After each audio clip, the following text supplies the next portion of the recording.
इधर तो स्वामी जी जो सच के लिए सही टाइम पे आवाज न उठा पाना, इतने बड़े पदों में रहना, इसके कारण क्या हो सकता है? आवाज उठाना भी अगर हमने छोड़ दिया तो ये समाज तो मरा हुआ ही समझो, धीरे धीरे ये मर ही गया है। तो मैंने कहा 57 पहले से हैं, एक और हो जाएगा 58, कोई बहुत बड़ा चेंज तो होगा नहीं। धर्मांतरण के सब्जेक्ट को लेके आसाराम बापू भी जो काम कर रहे थे उनको घसीटा।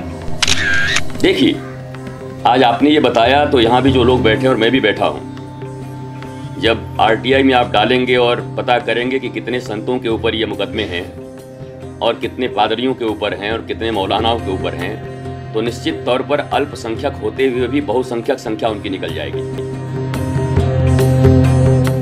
धर्मांतरण के सब्जेक्ट को लेके आसाराम बापू भी जो काम कर रहे थे उनको घसीटा। आज एक दिन की बेल नहीं, उसी धाराओं में देख लीजिए एक्टर छूट रहे, सब छूट रहे। स्वामी जी जो टारगेट की पॉलिसी संतों के लिए बनी है, क्या लगता है कहाँ तक ले जाएगी? भारत में रह के भारत की संस्कृति का रक्षण और पोषण करने वाले संतों के ऊपर ये जो टारगेट किया गया है, तो अब कौन किसके लिए न्याय करेगा? जहाँ हर चीज़ पैसों से खरीदी जाती है, जहाँ हर चीज़ एजेंडा से चलाया जाता है, वहाँ किसको कौन बचाएगा? क्या चाहते हैं ये संत से? संत से क्या चाहते हैं कि वो बरगद के वृक्ष पर चुपचाप ऐसे करके बैठे रहें और कोई मार के चल जाए? संत इसी समाज में रहेंगे, इसी संस्कार में रहेंगे, लोगों के बीच रहेंगे और अपनी संस्कृति का प्रचार करेंगे। लेकिन हमने इतना छुई मुई बना दिया है, इतना छुई मुई। अब मैं आप देख रहे हो यहाँ पर काफ़ी भीड़ है, यहाँ बच्चे बच्चियाँ सब बैठे हैं, बच्चे बच्ची सब आते हैं, एक सेल्फी मांगते हैं, मैं सेल्फी दूँ और कल उसी फ़ोटो को आप चैनल पर ले जाके कहो ये देखो ये बाबा हैं, ये महाराज जी हैं, ये कन्याओं के साथ कैसे फ़ोटो खिंचवाते हैं। आप पिता हो, अपनी बच्ची के साथ खिंचवाते हो कि नहीं? यहाँ तो इतना सा कोई बात कर दे तो विश्वास भी इनका 2 कौड़ी का, ये जो लोग बैठे हैं सामने, इनका विश्वास भी 2 कौड़ी का और इनका अविश्वास भी 2 कौड़ी का।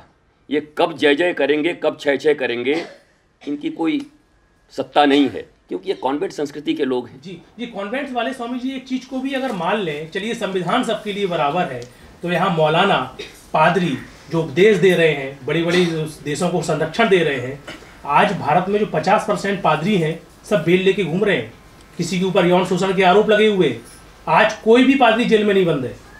तो इन तमाम चीज़ों में जो तर्कात्मक सोचते हैं, तो संविधान यहाँ कहाँ चला जाता है? हम नहीं बोल रहे हैं कि संतों के ऊपर अत्याचार हो रहा है, आप उनको सजा दो जो गलत है, लेकिन आप जिस तरीके से पॉलिसियाँ इस्तेमाल करते हो स्वामी जी, इसके खिलाफ आप देख लीजिए चैनल्स भी जो है खुली आवाज़ नहीं उठा पाते। कुछ राष्ट्रवादी चैनल हैं, हम डंके की चोट पे बोलते हैं क्योंकि हम इंसाफ की बात करते हैं। संत के लिए स्वामी जी इसीलिए खड़े हैं क्योंकि जो मूल है और संस्कार का जो आधार है वो संत है। देखिए, आज आपने ये बताया तो यहाँ भी जो लोग बैठे और मैं भी बैठा हूँ, जब आरटीआई में आप डालेंगे और पता करेंगे कि कितने संतों के ऊपर ये मुकदमे हैं और कितने पादरियों के ऊपर हैं और कितने मौलानाओं के ऊपर हैं, तो निश्चित तौर पर अल्पसंख्यक होते हुए भी बहुसंख्यक संख्या उनकी निकल जाएगी। लेकिन इस बात का प्रचार कहाँ कोई राष्ट्रवादी चैनल कर पा रहा है, कहाँ राष्ट्रवादी लोग कर पा रहे हैं? हमें तो पूरे देश में बस एक ही भगवाधारी को दिखाया जाता है, उसके बाद 7 दिन नहीं 70 दिनों तक लगातार चैनल पर वही चलते हैं।